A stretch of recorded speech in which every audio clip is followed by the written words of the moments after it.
Today we're talking about one of my favorite hobbies, running. How to run when you're overweight, out of shape, and older. Stay tuned.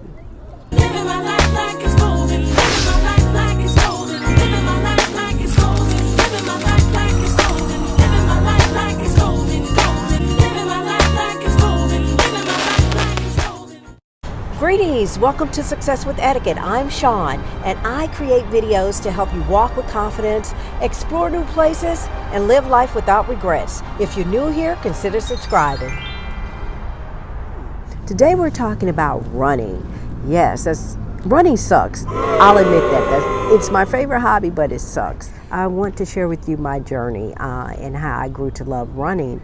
Also, I'm not a physician, so check with your doctors before starting any health programs. I'm sharing my journey in hopes that it helps you along the way. I was 39 years old when I started running. 11 years ago. I'm telling my age, but 39, overweight, 190 pounds. Yes, I was 190 pounds and unhealthy. I didn't know when I stepped on the scale at the doctor's office, I was shocked that I was 190 pounds. I don't know how that happened, but I know it was my diet and not being as active as much as I was eating. So I've always wanted to run. And I said, you know what? I don't want to live an unhealthy lifestyle. I'm getting older. It's not about being skinny. It's about being fit and healthy. So I've always wanted to run. I had a fascination with running. I see people run and I'm like, I wish that was me. And a friend of mine used to run after work many years ago, used to run after work. And I would say, wow, just amazed by his running. And he said, you can do it too.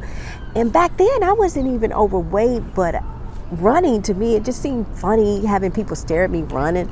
I don't know. It just seemed like a weird concept for me to be outside running in front of people. And so what happened was I read this article in the Washington Post about a lady training for her first 5K. It was a funny article, and she was taking you through the steps in this article. And I thought, you know what? I could do that. It's time I start running. And once I make my mind up to do something, it's on. So I was like, I can do that. I'm going to start running. And that was in 2008. And my cousin Chris who travels with me in my other videos, he had a friend in DC who I told him, I said, hey, I'm going to start running. And he said, well, my friend, she lives in DC. She just mentioned to me that she wanted to start back running because she ran track in high school. So she had some familiarity with running and just wanted to restart. And I said, well, connect us. I would, love a partner. I had no idea about running in terms of what do? You go out there and you start running. And I connected with my girlfriend, Nene, and we scheduled the hottest day of the year to run. We met up and we just started, and it was so interesting because she said, I knew you were serious when you did not cancel on the hottest day of the year to run. And we were out there, and let me tell you, I started running maybe 2 seconds and I was so out of breath. I was embarrassed. I said, oh my God, this is atrocious. But I kept running, and I could not run a minute without being out of breath. Even walking upstairs, I knew it was bad. When I would walk up 5 steps and be I knew I didn't want to live that life. So, hey, people, you just going to have to see me out here running, jiggling, shaking, and doing what I do out here. And I started running I did Jeff Galloway. And I'll leave his link in the description, where it's run, walk, and you do a ratio. So you can do 1 minute walk, 30 seconds, run. However, whatever suits you, that's how the run walk ratio works. So I said, let me do this ratio. Got my little Gym Boss, and I had a regular watch and a Gym Boss, which actually times your ratio. So it'll beep when you walk, beep when you run. And so I said, I got that tool to help me through this process. And I run where we run is hilly, so it was really a struggle. And we ran about 3 days a week, 4 days a week. We just kept running. But what happened was, we set a goal. I said, we started running in June, and I tell you, it was really hot in June that year. And I said, by August, by my birthday in August, I want to run a 5K. So that was the goal, to run a 5K by August. And we had started training in June, and we found a race and signed up for the race. So that meant if you sign up for the race, you're running it. I'm not wasting my money. We are running this race. So now I have to train for it. And every day was a step toward me becoming a healthier person, a fit person, and setting me up to run this 5K race. So I had to change my eating. So I started to eat healthier. I had to buy running shoes. I had to my sleep. I had to sleep better. I stay up late a lot, so I had to readjust my sleep pattern, because everything I was doing was setting me up to run this 5K race. And I'm a novice. I don't know. So I'm reading, researching, talking to people about running. And at this time, I hadn't joined a running group. I just was reading information. So I went to a running store to get my running shoes, because I did read that you got to get running shoes, special kind of running shoes to run in. And when I started running, we would do 3 days a week together, and then I would go out on my own on the weekend and run. And I was like, my legs are hurting. Oh, my legs are hurting. Shin splints. I started getting shin splints. I didn't know what they were, but I had signed up for a membership, a gym, personal training. So I started with a personal trainer, and I've always had a personal trainer actually years before that, but I stopped, and I said, I can't do this by myself. So I signed up with a personal trainer, and I was going about 3 times a week. And she was so proud of me because I started running. And so again, that journey was all to get me to run this 5K. And I had mentioned that, my legs are sore. And that's when she identified it as shin splints. And what are shin splints? She said, because you're a new runner, either you're running, you're doing too much, or your shoes, you don't have the proper shoes. So to get rid of the shin splints, I just eased up on how long I was running. So I reduced my running. We would run 3 miles 3 days a week, but I just reduced the ratio. So instead of running 2 minutes, I ran 1 minute and walked 30 seconds. So that balanced out the amount of pressure and running on my legs, which worked fine, because let me tell you something about running. You run at your own pace, your pace, your race, your pace. And as my shirts say, your pace. Because I'm not in competition with anyone. I'm trying to get myself together. I'm competing with myself in terms of my goals. And yes, I'm impressed by other people in their time and their fast, and rah, kudos to them. But I know for me, yes, I want to improve. I want to improve my time. I want to run better, my form, but it's so much to running. But I can really see the fruits of my labor fairly quickly with running, because me going from running a second and being out of breath to running a minute with endurance for that minute and stamina for that minute was a success. I was so proud of myself because it takes a lot. When you're building, it takes a lot. You're putting a lot of work into this, and even a second in running can make a difference.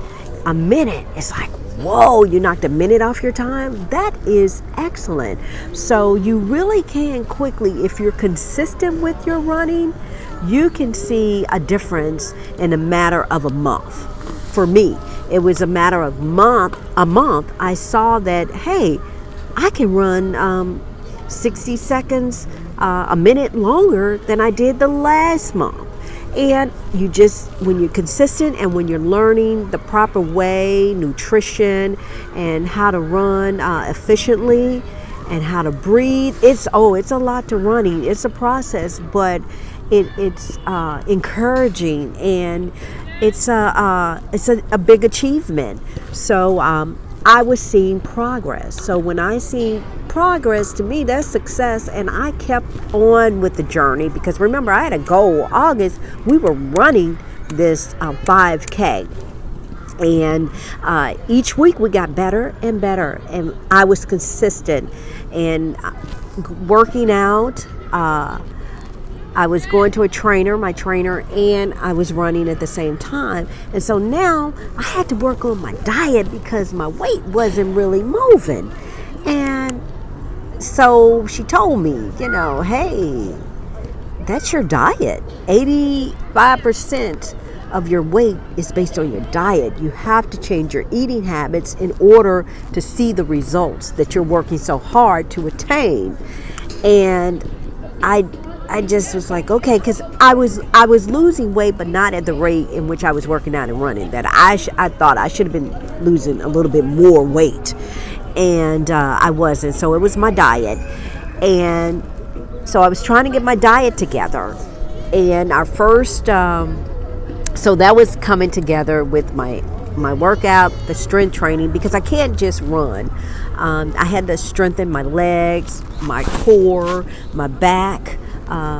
Otherwise, if you're just running, you're going to break down. You have to do strength exercises to strengthen and enable you to run efficiently and effectively without being injured. And that was the key. I didn't want to be injured. I was a new runner, and it's so quickly, not knowing what I'm doing, I could have easily injured myself.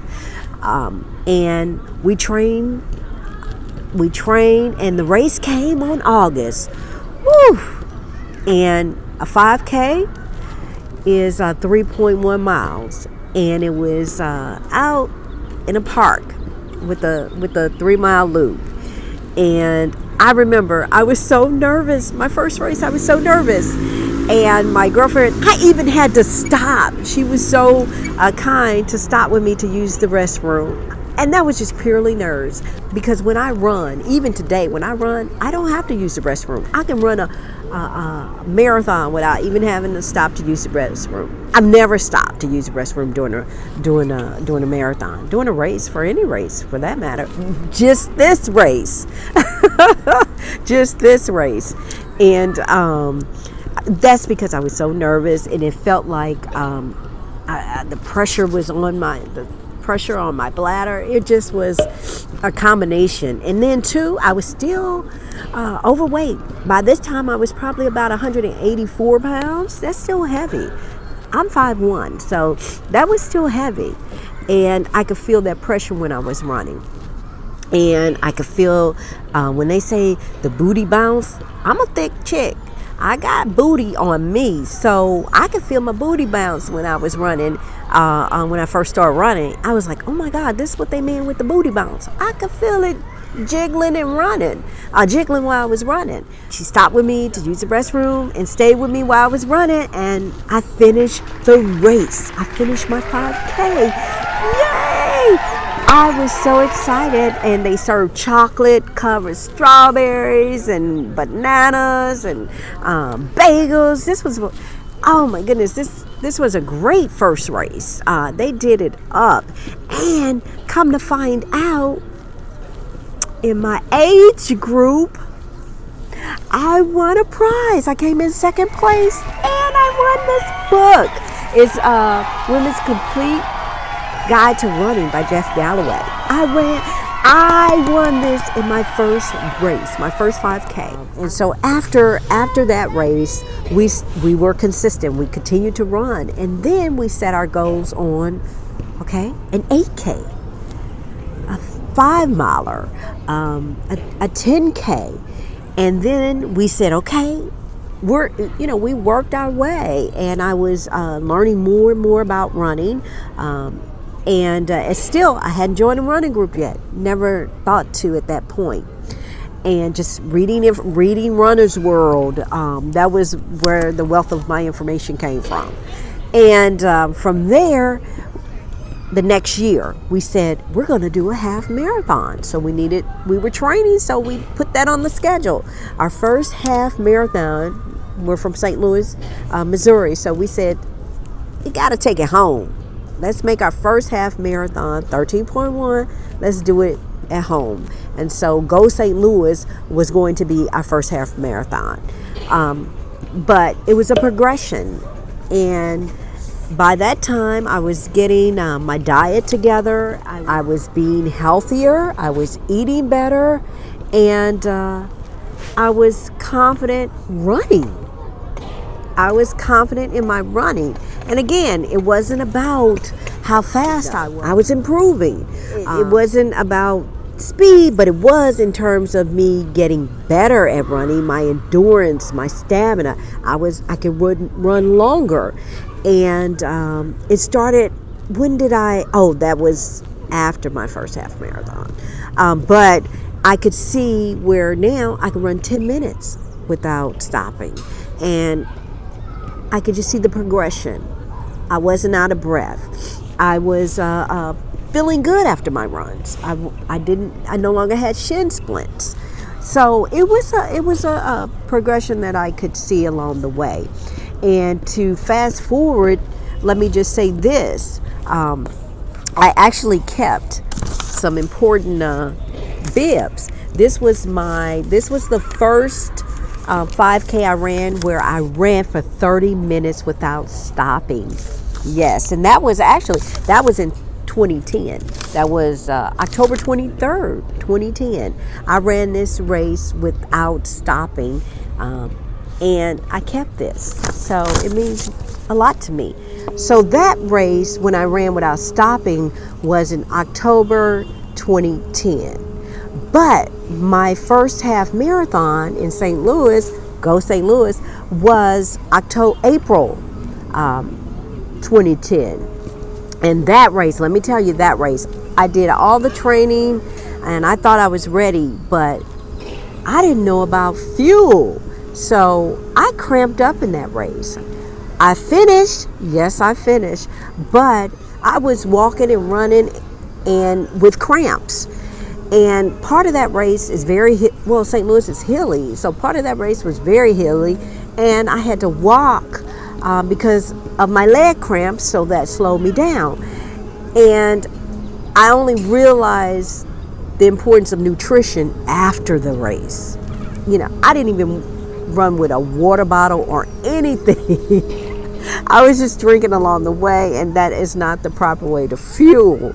And I wouldn't learn that until I joined a running program. But I'll get to that in a few. But this was my first half marathon. Progression that I made from the half marathon to the 5K in October was significant because I ran that without stopping.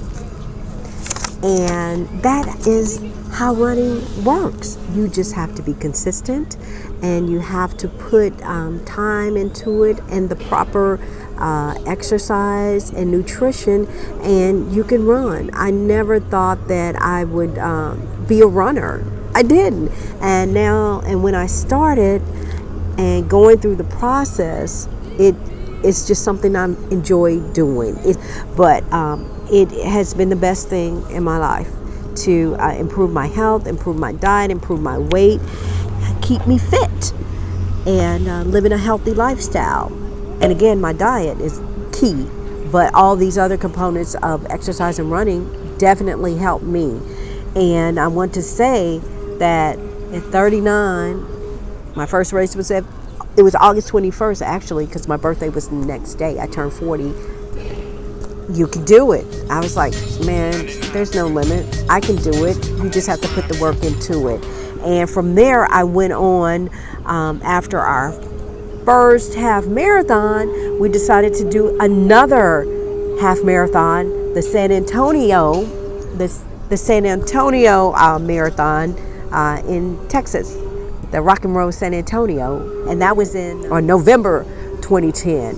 So in that race, I ran 10 miles without stopping. So see that progression?